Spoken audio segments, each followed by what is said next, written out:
All right, well, in just a few minutes, Pastor Kile is going to come to the stage to start off our new series, Breathing Room. But first, let's check this out.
Isn't that like the most stressful thing you've seen?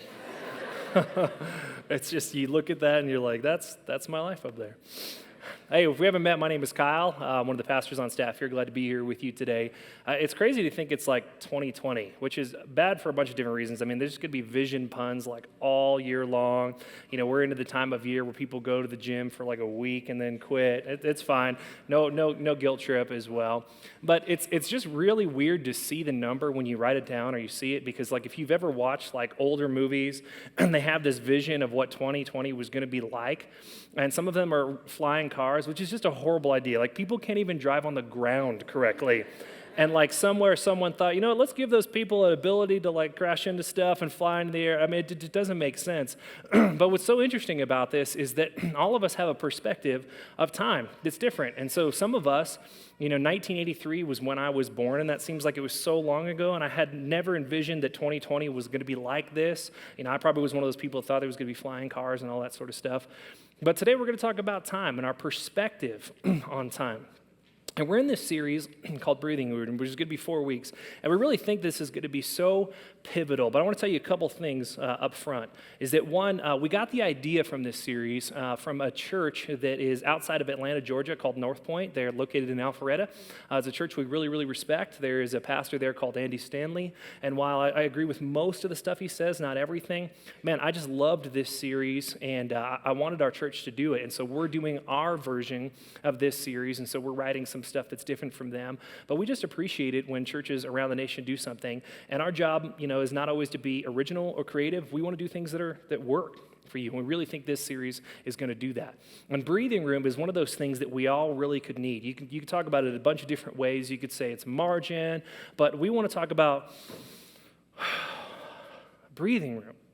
And we want to go into 2020 in a way that is different from all the other years. And the second thing I want to tell you about this series is that if you're new to our church, you may go, man, it took you a long time to get to the Bible today. And I want to address that real quick, is that this message today is really supposed to set up the other three. And so I want to build some tension in about my first half of my time with you. So I'm going to try to keep us under 2 hours if you guys are cool with that. I'm just kidding. It's only going to be like 30 minutes, don't worry. But about the first half, I want to create some tension. And the reason for that is that almost unanimously, none of us will change unless we feel some sort of pain.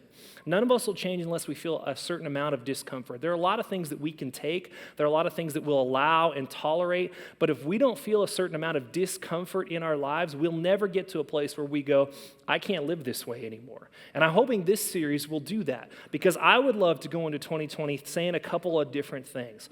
And so I want to make us all feel, you're going to be so glad you came today for about 15, 20 minutes. I want to make you feel super uncomfortable. You're going to be so glad you're here.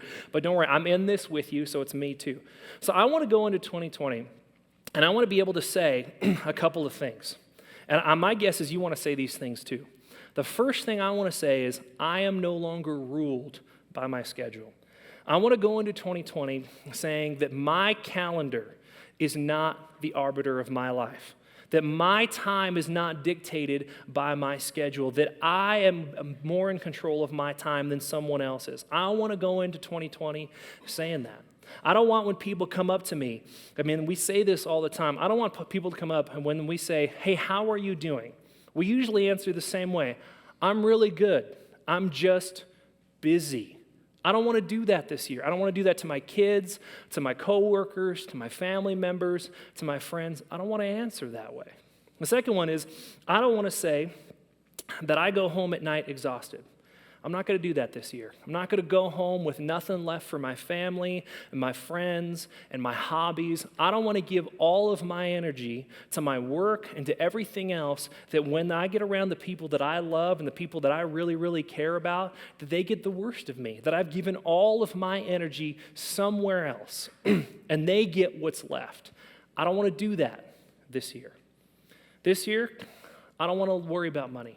I don't want to live paycheck to paycheck. And just in case you're wondering, I don't do that. The church pays me very well. I'm so super grateful that I get to do this. And spoiler alert, they don't know this. I would do this for free. Don't tell them because I love being up here. But I get to be paid to do this. So this is excellent. But I have felt that. I know exactly what that's like. And sometimes it's really hard. You know, I don't want to worry that, man, if I break my leg or if I get into a car accident or if my car just breaks down, I mean, it's just disaster. I mean, some of you, many of us know exactly what that's like, is that we're just one emergency away for life being unbearable. And our stress level just goes up and we're waiting for the next thing around the corner to blow up our finances because we haven't made reserves and we haven't thought about it. I don't want to do that this year. The last one is, I don't want to spend too much time working. I don't want to do it. My wife's in the room and she could tell you about what this is like. You know, she's been in it with me through ministry all this time. And ministry, much like other jobs, this is not a better job. It's not a superior job. It's just a different type. So all of you know what this is like. Most of our jobs are never ending. There's always a person to help. There's always a product to get shipped out. There's always a boss to manage. Yes, I said it that way correctly, not them managing you. There's always a boss to manage. There's always expectations to be met. There's always more things. There are always more things to do. And if we allow that to creep into our lives, it will dictate our entire schedule, and we'll give all our time and our energy to our work. And then many of you are retired, and you're the busiest you've ever been in your life. You don't have a job, maybe like an 8-hour-a-day job, but you're a grandparent, and you're out there, and you've allowed your time to be managed by something else. And I don't want to do that this year. I don't know about you. I don't want to allow my finances to become out of control. I don't want to be dictated to by my schedule. I don't want to lose all of my energy and give what's left to my family. And I don't want to spend so much time working that my family goes, where do you live? Because it's not here. I don't want them to do that. And my guess is that you don't want your 2020 to be like that. Now, what would you give to be able to say all of that? Well, if I was an infomercial, I'd probably say, you know, you can have all this for 3 easy payments of $39.95. And some of you, laughter aside, would really consider it. I might, because it's that valuable to say that I took control, you took control of your time, your finances, your work life, and you have more margin in your relationships. We would pay that. It's that valuable. But spoiler alert for you, it's going to be free. We're not going to ask anything from you in this series. In fact, one of the times in this series, we are going to talk about finances. We're not going to launch a capital campaign. We're not going to ask you to give more. In fact, our desire in this series is to give you back more of that. I want you to keep more of the time than you have with your family and your friends. I want you to keep more of your personal life, that you don't spend it all at work. I want you to have more money in your bank account than you had before. And I want you to have more energy than you want. I just want this for you. Our church wants this for you. So we're not going to ask anything from you. What we do want you to have is breathing room, because life is better with that type of margin. But before we get into all that today, because we're going to do that, we're going to talk about how to do this, I want to ask you a question. Where is your junk drawer in your house? You all have one, okay? You all have one. Some of you have several of them. It's the drawer that you have pens that you hope will work someday. You keep taking them out, and when someone comes in your house you don't like, you hand them that pen because you're like, that doesn't work. Or you keep putting them back. There are already chewed pieces of gum in this drawer, and you got chapstick, you got socks that don't match, that one day you're just hoping and praying, like you became a Christian to find this other sock, because you've been looking for it. Some of you have a junk drawer. Some of you have a junk back seat in your car. And some of you don't drive with that person, totally get it. Some of you have a junk room. Some of you just have a section of your house, you're like, we don't even go over there anymore.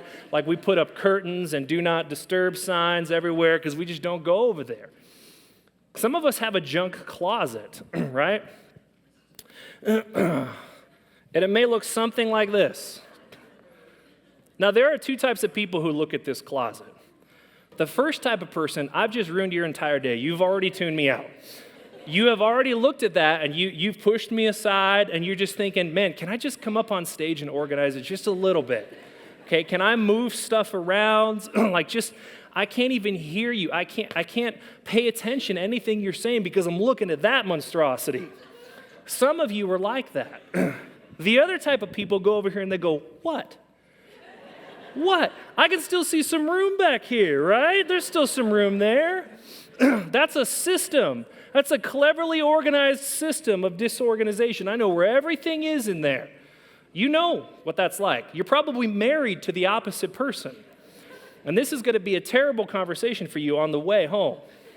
What did you think about that? Well, what did you think about it? Oh man. I mean, the thing is about this is we all have, even the neatest people in the room, have some place where they're a little disorganized. And this is okay for your junk drawer. It's okay for your back seat. It's okay for your closet. You know where it's not okay? It's not okay for your life to look like that. It's not okay for your life to be discombobulated, disorganized, with no purpose, with no organization system. It is not okay for your life and for my life to look like that. Because it doesn't matter what type of person you are, clean or neat. Our life, when it is discombobulated like that, when we have no margin, when we are not organized, when we have not looked and crafted our life to a degree that makes it manageable, we can't live like this. We can't. And so in this series, we want to make sure that we don't do that. And I'm going to just give you, we don't do this all the time. I want to tell you what each Sunday is about because I hope you'll come back. Today we're going to talk about our time. This message is called Busy because so many of us are busy, and we're going to get God's perspective on this. Next week, we're going to talk about beating burnout, that you get to a place, and we're going to talk about how you get there. You get to a place where you feel burnout. You may even use that word. You may need to take a nap. You may just get sick because you have not given yourself enough margin. Whatever that is, that you're burnout or you're headed for that. And we're going to talk about the symptoms and the 3 things that make you burn out. And then in week 3, we're going to talk about dollars and cents. We're going to talk about your finances. And we're not going to ask, again, anything from you, but we're going to say that God actually talks about, especially Jesus Christ, talks about finances more than almost anything else. And so you'll want to get his perspective. And then on week 4, we're going to have a message called Choosing to Cheat, that you and I cheat on our families with our work too many times. And they're left at home wondering where they sit in the relationship. And so we're going to do that all 4 weeks. But there is a catch to this because God has a perspective on all of this stuff. And so here's what we're going to focus on. This is going to be our underlying thread throughout this entire series. Our series focus is this. Breathing room is the space between our current pace and our limits. The series is called Breathing Room, and the way we're defining that is it's the difference between our pace and our current limits. You only have so much money. I mean, your pace is whatever you're charging, whatever you're borrowing, whatever you're spending right now, that's your pace right now. However much you spend time at work, how many hours you put in, how many time that you work late, and you tell the people around that you love that you have to work late and you have to do this project, that's your pace. Your energy level, the amount of time that you spend, the amount of energy you spend at things other than your relationships, you have a pace for that, okay? And also your time, how you spend it, whether you're looking at Facebook or YouTube or learning something at work, you have a pace that you go. And all of those things eventually get to a place where your pace gets to an outer limit where you can take no more. You can't spend any more money because you don't have it. You don't have enough time to say yes to the things that you would like to. Your energy level is broken, and you're exhausted, and you get sick more often. And you rest more often, and the weekend for you is just a way to recharge so you can go back to work and back to your pace on Monday. You have a pace with the people in your lives. And you can see it on their faces that when you come home and you say, I have to work late, and they go, yeah, I know, I figured that. The apathy begins to creep in, and they no longer care. There is a limit to everything that you do. And the breathing room is a space between that pace and your limit to hopefully never get there. And many of us have already reached that limit and surpassed it, and we're feeling the pain of it. Now, today I want to talk about busyness. And we're going to call these the believable lies of busyness. Because if I can poke at you and I can poke at myself a little bit, what happens is so many of us feel like we don't have control, right? And so we tell ourselves these lies. And obviously, we're the people who should be the benefactors of planning of our time. We should be the people who have the keys to our time. But so many times we say, I'm just so busy, and we feel out of control. And I think the reason for that is we tell ourselves these believable lies. In fact, the first one has to deal with control. You're not out of time, or you're out of time because you're not in control. We've told ourselves this before. Hey, it's not my fault my boss made me work late. Hey, it's not my fault that they have a game that's really, really far away. My kids, I got to get them there. It's not my fault that a family emergency came up. I have to go and see them. And so we've told ourselves this a bunch of times. The reason we don't have time is because we're not in control of our lives. And it sounds believable. Of course you have to go to work. Of course you have to be there for your family. Of course you have to do some of these things. But you and I don't always have to say yes. But this gives us an out. Hey, it's not my fault. I'm not in control of my time. The second one is you'll never get this opportunity again, so you better do it now. They'll never ask you to do this project ever again, so you better say yes, even if it costs you some weekends and some vacation time. You'll never get this opportunity to talk with this person again, so you better say yes to it now, even if you have to push something out of the way in order to do it. You'll never get this opportunity again. I mean, how many infomercials say that, look, you get to have this deal in the next 2 or 3 minutes. Wow, lucky me, I get it at the right time. I mean, companies and organizations and people understand when you make something time-bound and time-restricted, you're more likely to say yes because you feel like you'll miss out. And I feel like I miss out. The third one is the one I'm probably the most guilty of. They can't do this without you. They can't do this. They couldn't possibly run that. Do you remember the last time that they ran a project or they put them in charge of something, how bad it went? They need you to be there. Do you know what the family is like when you're not around to regain control, to put everyone at ease? I mean, they can't handle it without you. I mean, I ran into this personally. I mean, Christmas, we had 7 services. I was here for 3 of them. Spent all this time writing the message, spent all this time, trying to get here for this, and I missed it. I got sick on Sunday night. And part of me, the arrogant part of me, was like, they couldn't do this without me, because there's a fine line between confidence and arrogance. And in the back of my mind, the sinful part of me goes, they really, really need me. They didn't need me. Monday and Tuesday went probably better without me being here. And it's a great thing because we have a good team who can do that. But we commit to things because we think if I'm not there, if you're not there, it won't go well. How about this last one? You should say yes, but just this once. How many times have you committed to something? I'll commit to 90 days. I'll do this one project this one time. I'll say yes this one time, but then you have to find someone else. And we overcommit, and we feel like we can't get out of it. I mean, these are the lies of busyness that we tell ourselves. And all of these sound semi-reasonable because they have a part of truth in them. The most believable lies are the ones that sound semi-true. It's not the absence of all truth, but the presence of only some that's the problem.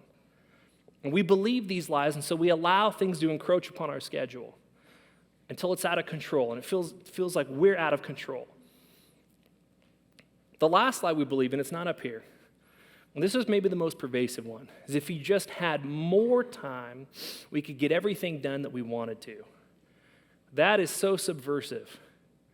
All of us have the same amount of time, and yet some of us have a margin in our lives, and some of us do not. How do they do it?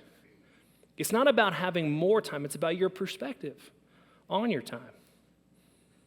About 3,300 years ago, before the time of Jesus, there was a guy who had an incredible perspective on time. He lived about 3 lifetimes. He was about 120 years old when he died. He was very, very strong still. He could still drive a car totally just fine, 120 years old. His eyesight was great. And he was a person who was described as being very, very close to God. In fact, people revered him for thousands of years because he had a perspective and a relationship with God unlike anybody else. And his name was Moses. And if you know Moses' story, you don't have to be a Christian to know his story. Moses was drawn up out of the water. In fact, fun fact, that's what his name means. Moses means to be drawn out. And so what Moses did is Moses essentially had 3 lifetimes, 120 years, essentially divided by 3. In the first 40 years of his life, he was a prince in Egypt. His family was of Hebrew descent, and they were slaves in Egypt, and something bad happened, and the kids had to be kind of hidden, and Moses was hidden in a basket. He floats downriver, if you know the story, and Pharaoh's daughter finds him.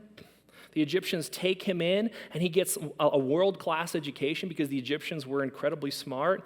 He's brought up in their system. He understands their perspective on time. They had a different perspective on gods, a plurality of gods, and he was brought up in their system. So the first kind of third of his life, Moses grows up in Egypt. And then one day he does something terrible. He kills an Egyptian because they're hurting someone else. And he flees into the desert, and it starts his second part of his life. And he becomes this nomadic shepherd. I mean, you talk about some long days. Like you take the sheep out, and then you watch the sun all day until it finally goes down, and then you take the sheep home, and then you go out and do it all over again for 40 years. I mean, you think your life is boring. That sounds boring. He's out there the whole time contemplating life until one day God shows up and basically gives Moses a job. And this is the whole reason we know his story. Is because God gives him a job, and God says, look, my people in Egypt, I've heard their cries. I'm going to get them out of there. And Moses, you're the guy that I've chosen. You're my hero. You're going to be the person to get them out of this. And so Moses kind of argues with God a little bit and finally relents. And he goes to Egypt. And God does incredible things through Moses. I mean, stars are falling out of the sky. There's incredible darkness. Rivers turn into blood. I mean, it's an incredible story. You should read it. And at the end of it, finally, Pharaoh, who knows Moses really well, just says, you know what, get out of here. Take your people and leave. I can't handle any more stuff that's going on. And so Moses takes God's people out of Egypt, and they get to a place where their backs are against the wall, or more specifically, their backs are against water.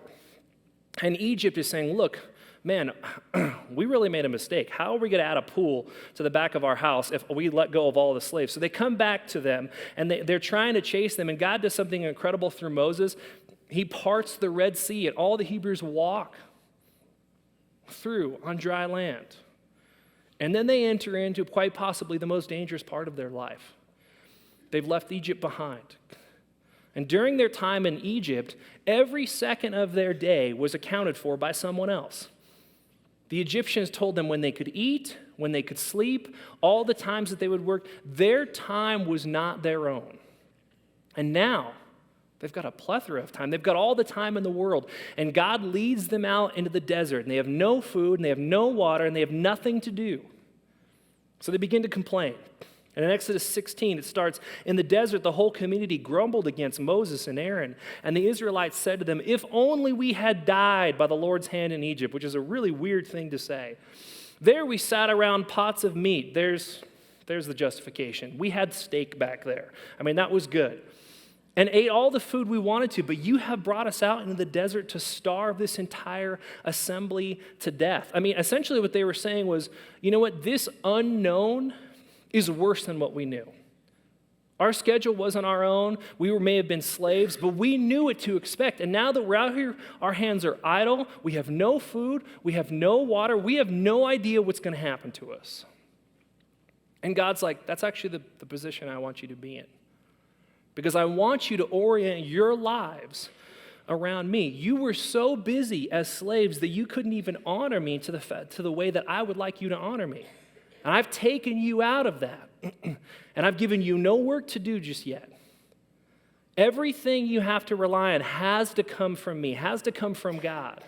So the Lord said to Moses, I will rain down bread from heaven from you. I mean, carbs are coming down out of the sky. This is sweet, right? I mean, if that's not a reason to become a Christian, I don't know what is. The people are to go out each day. So now God gives them a perspective on their time, because before they had everything handed to them. Everything else was dictated to them. And now God is saying, look, I want you to orient everything, even your time, around me. So God doesn't just say, hey, I'm going to provide for you. He tells them how and when. People are to go out each day, gather enough for that day, and then this way I will test them to see if they will follow my instructions. On the sixth day, so God is instituting a time period, 6 days out of the week, I'm going to provide for you. And on the seventh day, you're to do no work. The seventh day, that time belongs to you to rest. You're to do no work on that day. You're only to honor your family and your friends and hopefully your God. God has reoriented their entire schedule. On the sixth day, they're to prepare what they bring in, and that is to be twice as much as they gather on other days. So the people are grumbling. God gives them an inside track of what he wants them to do. And so Moses and Aaron said to all the Israelites, in the evening, you will know that it is the Lord who brought you out of Egypt. And in the morning, you will see the glory of the Lord because he has heard your grumbling against him. And then Moses asked this question, who are we that you should grumble against us? I mean, Moses is putting it all in perspective. He's saying, don't you remember that God brought you out of Egypt? Don't you remember that God miraculously walked you through waters that no one has ever done before? Don't you realize that there's literally bread raining from the sky, and you're complaining against God? You have lost your perspective. You were so busy in Egypt as you thought that that was the best way of life until God rescued you. And again, maybe another reason to become a Christian. Isn't it fascinating and amazing to believe in a God that tells you to take a day off? You should use that this week when you go into work. Hey, God tells me to take a day off, not coming in on Wednesday. Don't tell him I said that, okay? But I mean, it's incredible, right? I mean, God cares about your time so much that he tells you there's a day that you should essentially do nothing in terms of work that day. So he said to them, this is what the Lord commanded. Tomorrow is to be a day of Sabbath rest, a holy Sabbath to the Lord. So bake what you want to bake and boil what you want to boil. So save whatever is left and keep it until morning. I mean, God was serious about this. He says, look, you will find no food on the seventh day. You may go out, you may look for it, but you're not going to find anything because that day, that time in your schedule is spoken for. That is the day you should be with your families. That is the day you put away your work. That is the day you will never be allowed to say, I'm too busy. Because that is the day you are not supposed to do anything but honor your relationships. Now, what we did know is around this time, Moses is keeping kind of a journal. We don't know exactly how he did it or how he wrote down it, but Psalms 90 is a journal entry, essentially, written by Moses. Moses is kind of looking back and reflecting on his time in the desert, and it was somewhere around when they were in the desert he was writing all of this. And he gives us a better, a superior, a correct, a true perspective on time because he's watching people. I mean, he's the leader of this ragtag group of people who are complaining about God. He gives us a perspective, and the only reason I think he can do this is because he's lived a long, long life, and he has watched God do some incredible things. So in Psalm 90, Moses gives us this incredible perspective on time in the midst of trying to carry these people through the desert who've totally missed that God cares about their time. Moses says this, Lord, you have been our dwelling place throughout all generations. Before the mountains were born, or you brought forth the whole world from everlasting to everlasting. Everlasting is not a measurement of time. Everlasting is outside of time. Everlasting is before time. Everlasting is after time. Moses is saying essentially, look, before there was time, God, you were there. And before time or after time will end, you will be there. It gives us incredible perspective on our time. And then he says, you turn people back to dust, saying, return to dust, you mortals. 1,000 years in your sight. He's given us a new perspective. 1,000 years is like a day to you that has just gone by, or like a watch in the night. I mean, it's so fast to you, God. Yet you sweep people away in the sleep of death. They are like new grass in the morning. In the morning it springs up new, but by evening it is dry and withered. I mean, the translation here is if we were to see time the way that God saw time, we would limit how we use it. All of us have limited amount of time, so we should limit what we do in that time. Maybe it's not 10 things. Maybe it's just 3. Because in God's perspective, we're only here for a little while. So we have to make sure that we make that time worthwhile. Moses continues, we are consumed by your anger and terrified. And this is where most of us get uncomfortable when we talk about God. And are terrified by your indignation. You've set our iniquities before you. Our secret sins are in the light of your presence. All our days pass away under your wrath. I mean, it makes us feel uncomfortable that God would be mad at anything. We finish our years with a moan. I mean, the translation here is if we saw our lives the way that God saw our lives, we would understand why God would be frustrated. How many people here own an iPhone? It's not an indignation, I just want to ask.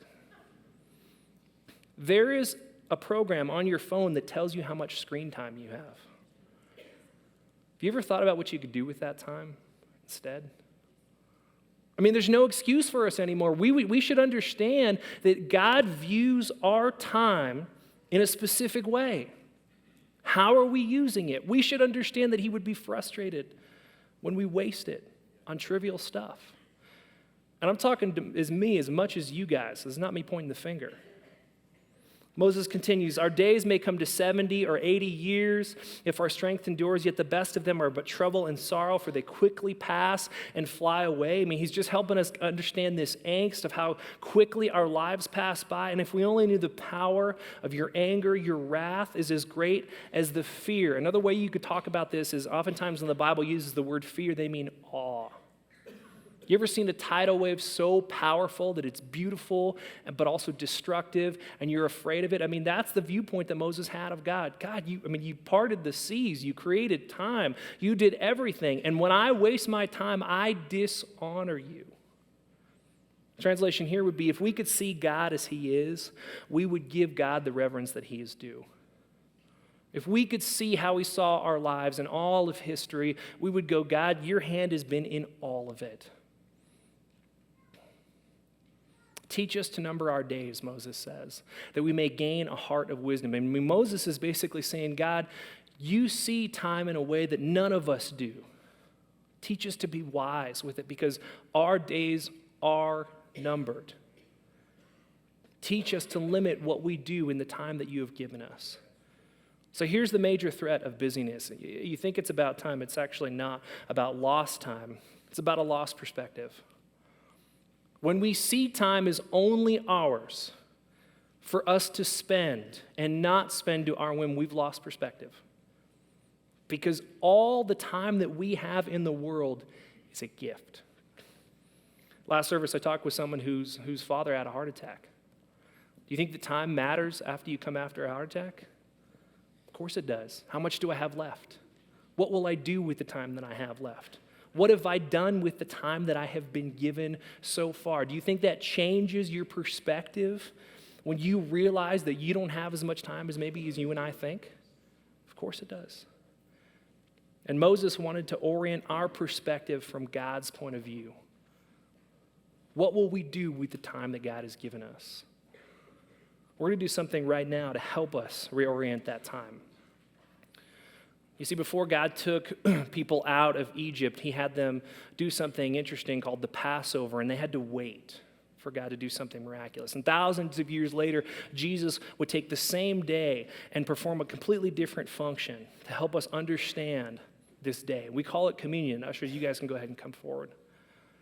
Communion was the time that Jesus took before He would be betrayed and brutally tortured and eventually executed.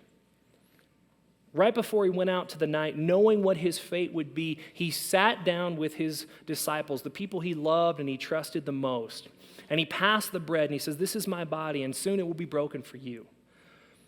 And then He passed the cup and He blessed it and He says, this is my blood that has been shed for you. And God was trying to reorchestrate their perspective on the time that they would have left to be filled with gratitude. But He showed us an important lesson as well, is that it doesn't matter all of the things that were going on. He took the time to sit and reflect on what was most important, the relationships. His relationship with God, His relationship with His people, and I want you to do that as well. So here's what's going to happen. In a minute, I'm going to pray. The ushers are still going to hand out the communion. My advice to you is to take the communion and sit for a minute and reflect. Reflect on what time God has given you and what you can still do with it for him. I'm going to pray for us, and the song will play. And when you're ready, please take communion. Father, thank you for the time that you have given us. Lord, even though you were outside of time and space, you entered into it as Jesus Christ, and you spent all of your time loving people and telling them how you would save them. And for 35 or so years, you oriented all of your time to giving it away to people, to something incredibly important. But you also took the time at the end to be still and to rest with your people. Help us be still, even if just this moment today. And help us gain a fresh, a better, a superior, a true perspective that all the time you have given us is a gift. Help us spend it wisely. In Jesus' name, amen.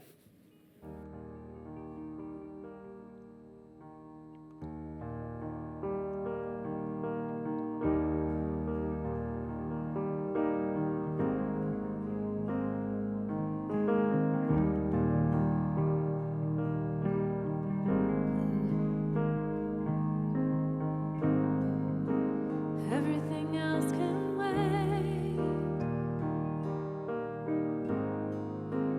I've come to seek your face. So everything else can wait. I'm here for you. I want to just be here at your feet. Just be here on my knees. Here in your presence, I am complete. Jesus, you're all that I need.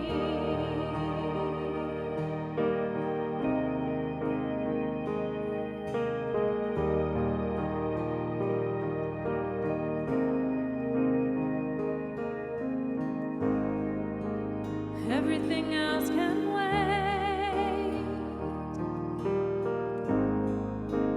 I've come to seek your face. So everything else can wait.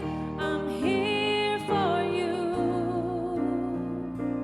I want to just be here at your feet.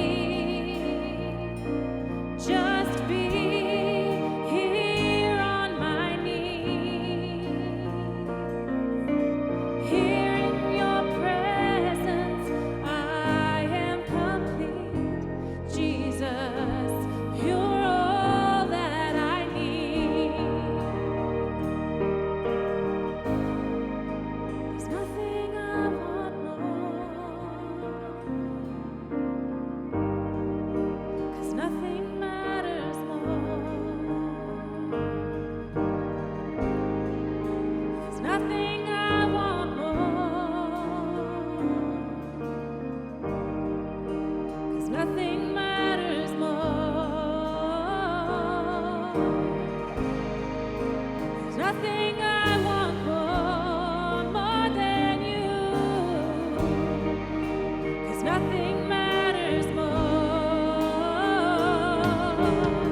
I hope that time for you was refreshing. There's one part in the program I didn't get to. If you notice in the very bottom, it says next steps. There are 4 blanks there. Here's my advice. Not a have to, it's just an advice. You've got a plus, a minus, a less than, and a greater than. If you came with someone today, or if you're going to go home to someone, which is probably everybody, you should do this with the person that you care about. What is something that you need to add to your life? Maybe it's more time with them. Maybe it's a budget or a schedule or something like that. What's something that you need to subtract? Maybe it's time at work, or maybe it's time spent doing something maybe you shouldn't anymore. What's something that you need to do less of? That's the 3rd blank. And then the last one is what's something you need to do more of? Maybe talk more, maybe discuss the schedule more, maybe discuss your finances more. Do that with someone that you love, because I'll guarantee you this, if you do this with someone that you love, they have an answer to all of these blanks that they would love for you to do. And it could be painful. So the last thing I'll ask of you, I hope you come back next week. Next week, we're going to talk about 3 reasons that you and I get burnt out. And we're going to give you 2 solutions to have that never happen to you again. You're already blessed in Christ. Thanks for joining us. Welcome to 2020. Have a great Sunday. Mm-hmm.